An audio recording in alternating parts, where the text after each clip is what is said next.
नमस्कार। मैं उदय सिंह नेहरा आपका हार्दिक स्वागत करता हूं। आज हम चर्चा करेंगे how to study physics. Physics को कैसे पढ़ें, फिजिक्स को इंटरेस्टिंग कैसे बनाएं। 11वीं क्लास में जब हम फिजिक्स की शुरुआत करते हैं तो हमारे सामने फिजिक्स की डेफिनेशन आती है, जिसमें बताया जाता है कि प्रकृति एवं प्राकृतिक परिवर्तनों के मूल नियमों का अध्ययन विज्ञान की जिस शाखा में किया जाता है उसे भौतिकी कहते हैं या फिजिक्स कहते हैं। प्रकृति बहुत खूबसूरत है, इसके परिवर्तन बड़े आकर्षक और मनोरंजक होते हैं। तो फिर प्रकृति का अध्ययन करने वाली विज्ञान अरुचिकर कैसे हो सकती है, बोरिंग कैसे हो सकती है। ज़रूरत है हमें हमारे स्टडी के तरीके में बदलाव करने की। आज हम इसी पर चर्चा करेंगे कि वो कौन सी चीज़ें हैं जिन्हें हम बदलें हमारी स्टडी के दौरान और फिजिक्स को रुचिकर बनाएं। सबसे पहला पॉइंट है कि क्या फॉर्मूला हो फिजिक्स को पढ़ने का।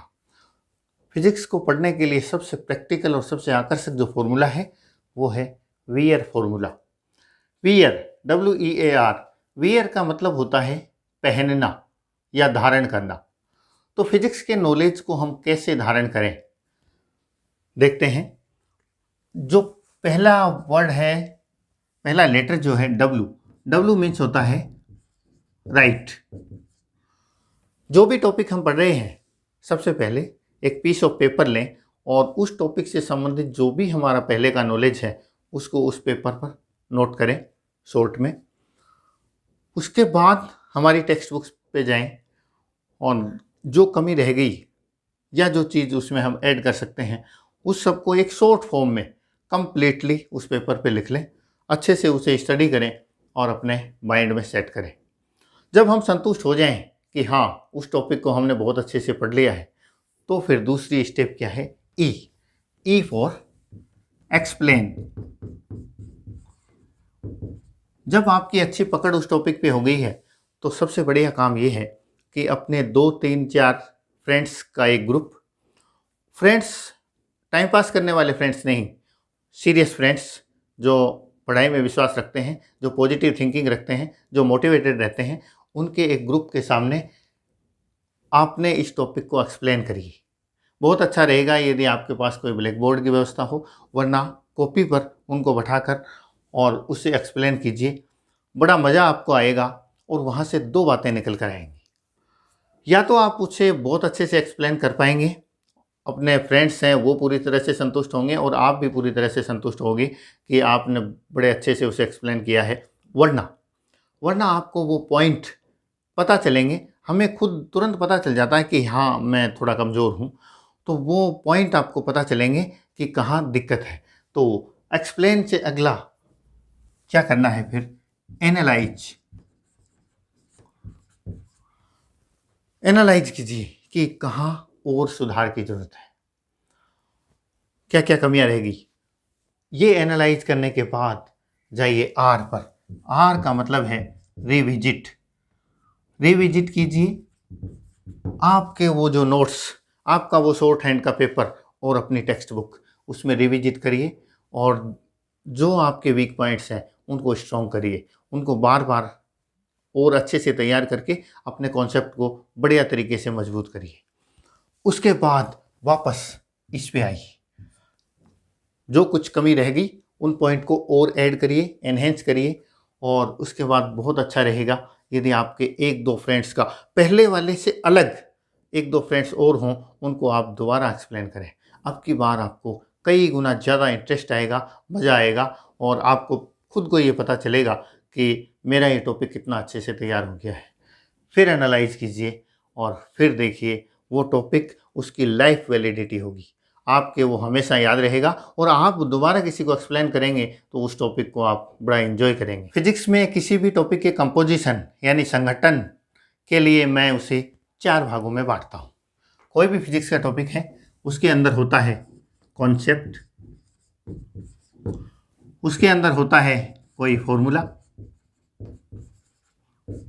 इसके साथ उसके ऊपर बेस्ड होते हैं कुछ न्यूमेरिकल्स और हो सकता है डेरिवेशन। फिजिक्स का कोई भी टॉपिक इन 4 चीज़ों से मिलकर बना हुआ होता है। सबसे पहला काम हमें क्या करना है, हमारे कॉन्सेप्ट को मजबूत करना है। फिजिक्स में चीज़ें प्रकृति से जुड़ी हुई होती हैं। जो भी कॉन्सेप्ट पढ़ें उसे रिलेट करिए, उसे डेली लाइफ प्रकृति के साथ रिलेट करके पढ़िए। एक छोटा सा एग्जाम्पल देखिए, आप विद्युत धारा पढ़ रहे हैं और विद्युत धारा में आप पढ़ते हैं कि विद्युत उच्च विभव से निम्न विभव की ओर प्रवाहित होती है। इसको आप डेली लाइफ से रिलेट करके देखिए। पानी भी तो ऊंचे स्तर से नीचे स्तर की ओर जाता है, हवा भी तो उच्च दाब से निम्न दाब की ओर प्रवाहित होती है। ऐसे आपको कितने ही एग्जाम्पल मिल जाएंगे। इस तरह से रिलेट करते हुए पढ़िए। जब आपका कॉन्सेप्ट बहुत अच्छा हो गया हो तो आपको मिलेगा उसके अंदर कोई ना कोई फॉर्मूला है, उस फॉर्मूले को अच्छे से याद कर लीजिए। जैसे आप न्यूटन के नियम पढ़ रहे हैं और न्यूटन के नियम में सेकेंड लॉ आपने पढ़ा और फॉर्मूला आया आपके पास F=ma। इस फॉर्मूले को अच्छे से याद कर लीजिए और न केवल फॉर्मूले को याद कर लीजिए बल्कि ये भी देखिए F का मतलब क्या है, फोर्स है, उसकी विमा क्या होती है, उसका मात्रक क्या होता है, न्यूटन है, mLT-2। दूसरी साइड में देखिए m क्या है, मास है, a फॉर एक्सीलरेशन। एक एक चीज़ को अच्छे से देख लीजिए, दिमाग में बैठा लीजिए और डायमेंशन एनालिसिस कर लीजिए। इससे उसके प्रति आपकी गहरी पकड़ होगी। जब आप न्यूमेरिकल अटेम्प्ट करेंगे तो आपको यूनिट वगैरह की कोई दिक्कत नहीं आएगी। दोनों साइड की जो डायमेंशन है वो बराबर होती है। मास की डायमेंशन को एक्सेलरेशन की डायमेंशन से मल्टीप्लाई करेंगे तो फोर्स की डायमेंशन आएगी। इस तरह से जब आप फॉर्मूले को अच्छे से अध्ययन कर लेंगे तो न केवल फॉर्मूला याद रहेगा बल्कि न्यूमेरिकल में अप्लाई करने में भी आपको परेशानी नहीं आएगी। तो फॉर्मूला याद करने के बाद तीसरी स्टेप है, आप उससे संबंधित सिंपल से सिंपल 2-3 न्यूमेरिकल करिए। न्यूमेरिकल से क्या होगा, फॉर्मूले के प्रति आपकी अंडरस्टैंडिंग होगी, फॉर्मूला अप्लाई कैसे करते हैं ये चीज़ आप सीखेंगे। यूनिट वगैरह कहीं चेंज करनी है तो वो आपको पता चलेंगे। यदि आपको न्यूमेरिकल में कोई प्रॉब्लम आती है तो वापस अपने फॉर्मूले को चेक करिए क्या वो सही है। फिर भी न्यूमेरिकल नहीं बन रहा, इसका मतलब हमारा कॉन्सेप्ट कहीं ना कहीं कमज़ोर रहा है। उसको दोबारा देखिए, रिविजिट करिए इसको और बाद में न्यूमेरिकल बिल्कुल बन जाएगा। पेशेंस की भी थोड़ी आवश्यकता होती है। ये तीनों काम करने के बाद आप डेरिवेशन को देखिए। अब डेरिवेशन आपको बड़ा इजी लगेगा और बहुत अच्छे से समझ में आएगा। उसके बाद आप कंप्लीट डेरिवेशन देखिए, ये टॉपिक आपका बहुत अच्छे से तैयार हो जाएगा। और लगातार इस सीरीज में यदि आप चीज़ को समझने की कोशिश करेंगे तो ये न केवल आपके परमानेंट हो जाएगा माइंड में बल्कि एक सिस्टमेटिक वे में चीज़ें आपको याद रहेंगी। तीसरी चीज़, formula booklet, very very very important for a physics student.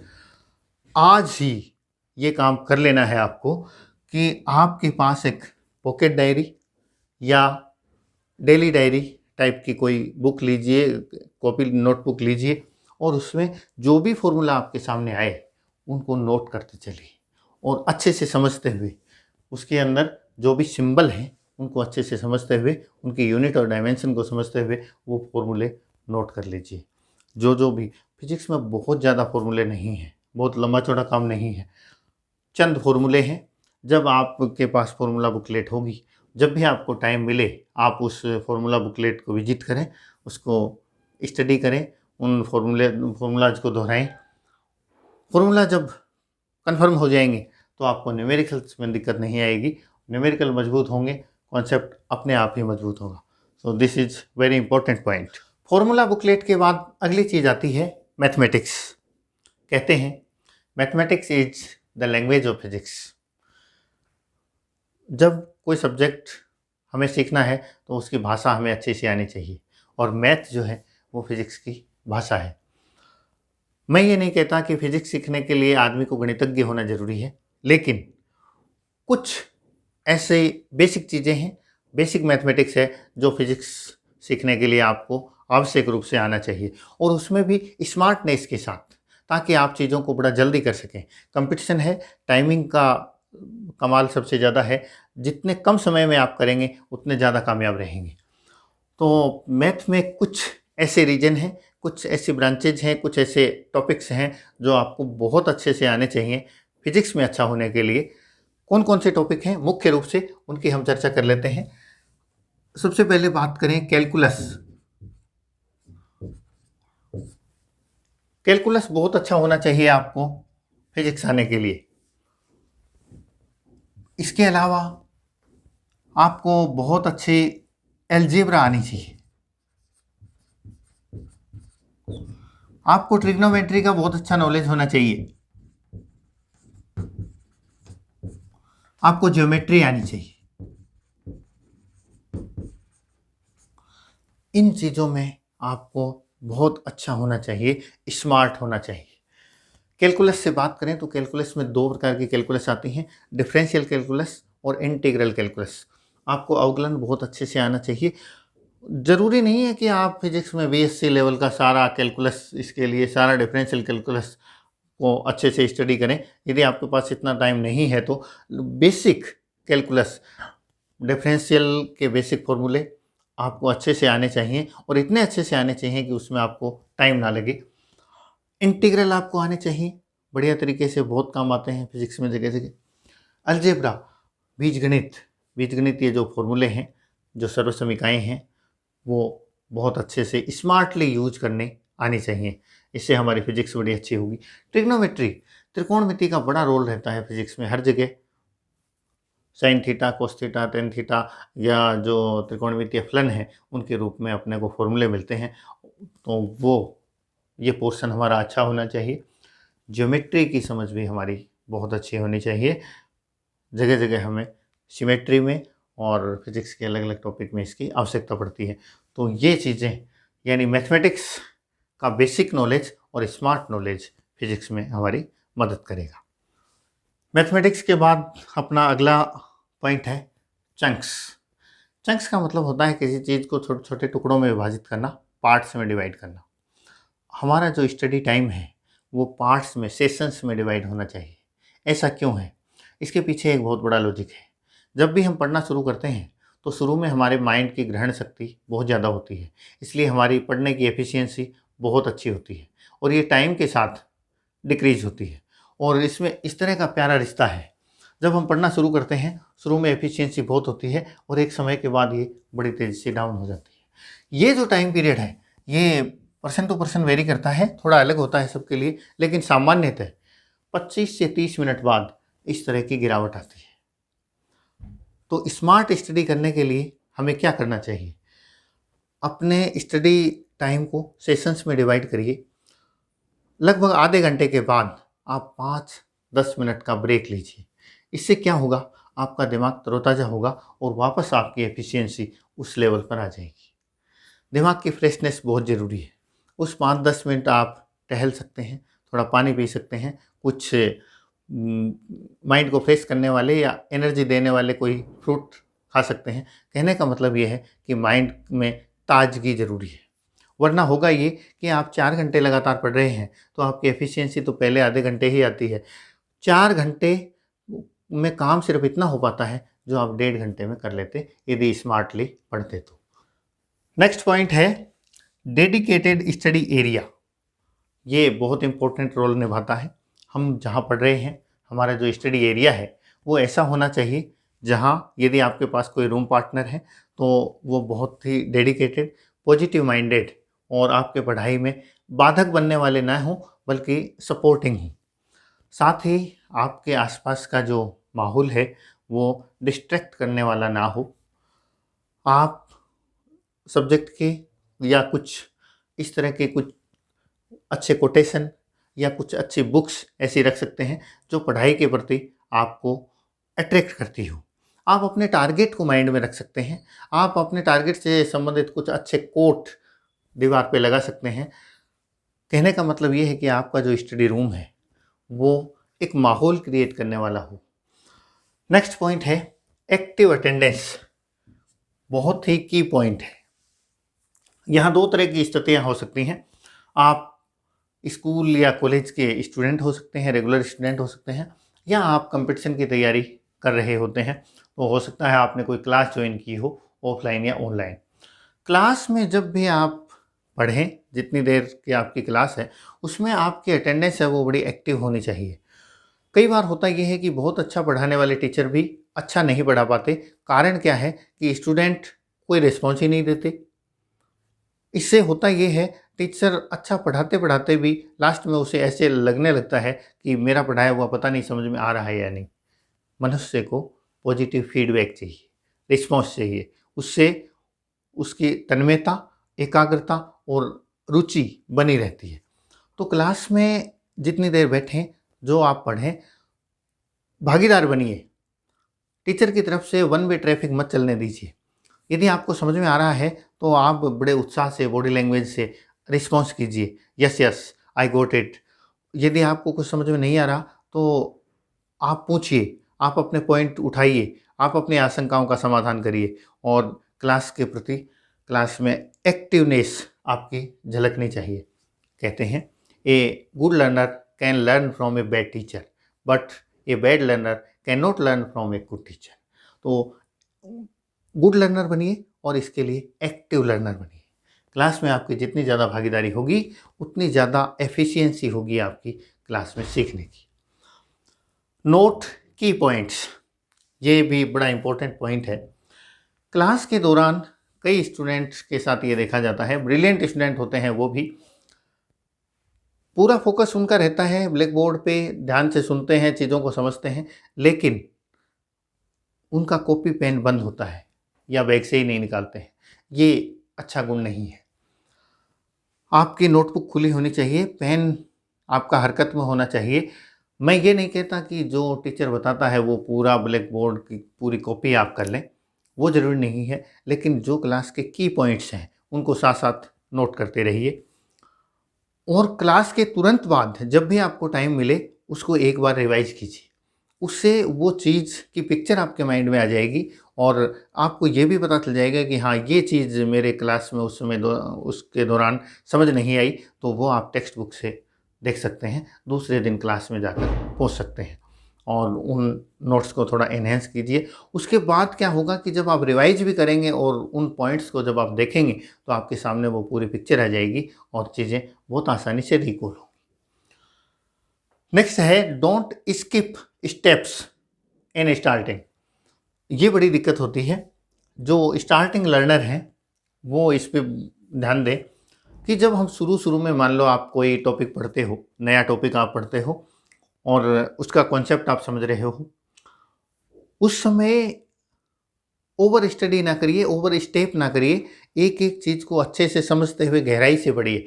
वरना ये होता है कि हमने कोई नई चीज़ पढ़ी और हमने उसको जल्दबाजी में पढ़ा, सरफेशियली पढ़ा, वो हमारे दिमाग में नहीं बैठेगी इतनी आसानी से, क्योंकि फिजिक्स प्रकृति का रहस्य है, प्रकृति का नॉलेज है, इतना आसान है कहाँ। तो जब आप उसको पहली बार में अच्छे से नहीं पढ़ेंगे और दूसरी बार जब उस टॉपिक पे आप जाएंगे तो आपके दिमाग में पहले से एक धारणा बन चुकी होगी कि ये हार्ड है, ये कठिन टॉपिक है, ये मेरे समझ में नहीं आएगा।